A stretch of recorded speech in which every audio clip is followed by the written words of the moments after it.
नमस्कार दोस्तों, स्वागत है आपका अपने YouTube channel PKR fact point में।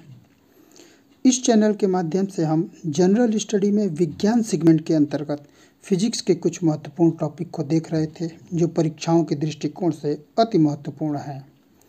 इसी क्रम में आगे बढ़ते हुए हम आज इस वीडियो के इस भाग में तरंग या वेव के बारे में अध्ययन करेंगे। एक व्यवहारिक बात है, अक्सर आपने देखा होगा कि जब तालाब में हम कोई पत्थर फेंकते हैं तो उसके चारों ओर कुछ विभिन्न प्रकार की लहरें उत्पन्न होने लगती हैं और इन लहरों में एक हलचल या विक्षोभ कह सकते हैं उत्पन्न हो जाता है। इसी विक्षोभ को या इसी हलचल को ही हम तरंग कहते हैं। तरंगें वास्तव में दो प्रकार की होती हैं। एक तरंग यांत्रिक तरंगें यानी कि मैकेनिकल वेव्स और दूसरी तरंग होती है अयांत्रिक तरंगें यानी कि नॉन मैकेनिकल वेव्स। तो पहले आइए हम देखते हैं कि यांत्रिक तरंगें या मैकेनिकल वेव्स किसे कहते हैं। मैकेनिकल वेव ऐसी तरंगें हैं जिन्हें गति करने के लिए यानी चलने फिरने के लिए किसी न किसी माध्यम की आवश्यकता होती है।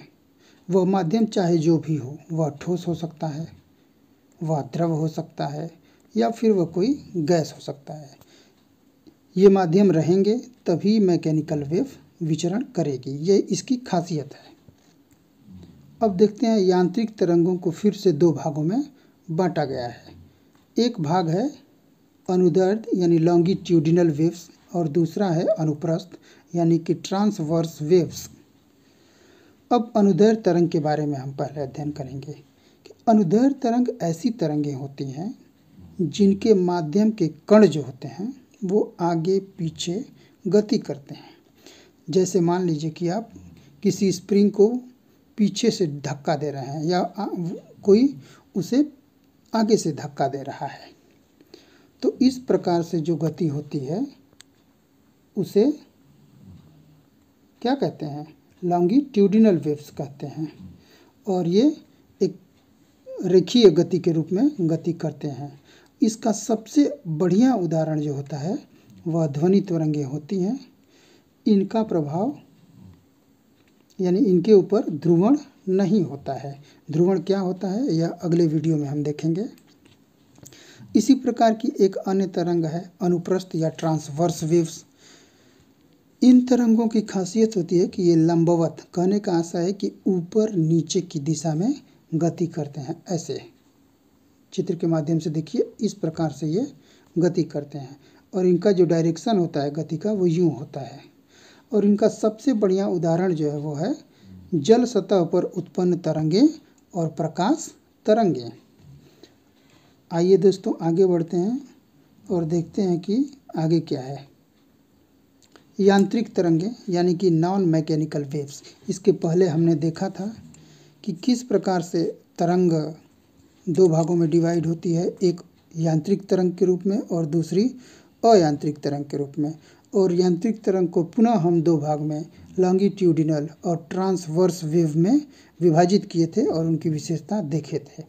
इसी क्रम में तरंग का ही एक दूसरा प्रकार है जिसे अयांत्रिक तरंगें या नॉन मैकेनिकल वेव्स कहते हैं। अब देखिए नॉन मैकेनिकल वेव्स की क्या दशा होती है। जो यांत्रिक तरंगें थी वो किसी न किसी माध्यम में विचरण कर रही थी, यानी उनके लिए किसी सॉलिड, किसी लिक्विड या किसी गैस की आवश्यकता होती थी, तब वो संचरण करती थी। लेकिन अयांत्रिक तरंगों की विशेषता है कि इसमें किसी प्रकार के माध्यम की आवश्यकता न होती है। ये निर्वात में भी संचरण, निर्वात में क्या मतलब कोई जगह ही न रहे, वैक्यूम में ये क्या होती हैं? संचरण कर सकती हैं।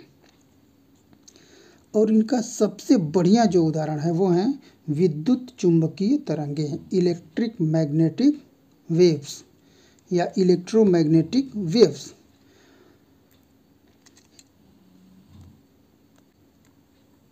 इलेक्ट्रिक मैग्नेटिक वेव या इलेक्ट्रोमैग्नेटिक वेव जो होती हैं इनका निर्माण फोटॉन के माध्यम से होता है। ये जिस चीज़ की बनी होती हैं उन्हें फोटॉन कहते हैं। इन तरंगों का जो रेंज होता है वह 10⁻⁻⁴ 14 मीटर से लेके 10⁴ मीटर तक होता है। और इनका वेग वही होता है जो प्रकाश का वेग होता है। क्या आप बता सकते हैं कि प्रकाश का वेग कितना होता है? 3 × 10⁸ मीटर पर सेक। ये 3 × 10⁸ मीटर पर सेकेंड जो होता है वो प्रकाश का वेग होता है, और यही वेग इन इलेक्ट्रोमैग्नेटिक वेव्स का होता है। आगे बढ़ते हैं। इलेक्ट्रोमैग्नेटिक वेव्स जो होती हैं इनका नेचर जो होता है ना वो न्यूट्रल होता है। ये उदासीन तरंगे होती हैं, और इसका आविष्कार जो किया था वो मैक्सवेल ने किया था। मैक्सवेल ने खोजा था इसे।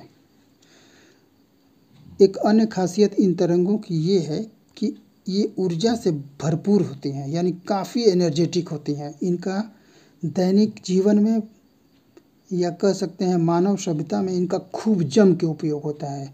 जैसे जैसे ये टॉपिक आगे बढ़ेगा इसके बारे में हम अध्ययन करेंगे। ये ऊर्जा एवं संवेग से युक्त होती हैं। कुछ तरंगें ऐसी होती हैं जो परीक्षाओं में पूछा जाता है कि वो इलेक्ट्रोमैग्नेटिक वेव हैं या नहीं। तो समझ लीजिए कि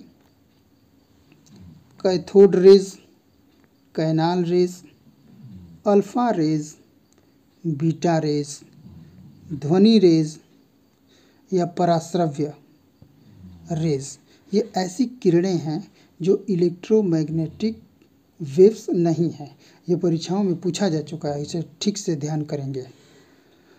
और इलेक्ट्रोमैग्नेटिक वेव के अतिरिक्त एक ऐसी तरंगें, सूक्ष्म तरंगें होती हैं जिनका जो होता है परिसर जो होता है या जिसका रेंज जो होता है 10⁻³ मीटर से लेके 10⁻² मीटर तक होता है। इन्हें सूक्ष्म तरंगे कहते हैं।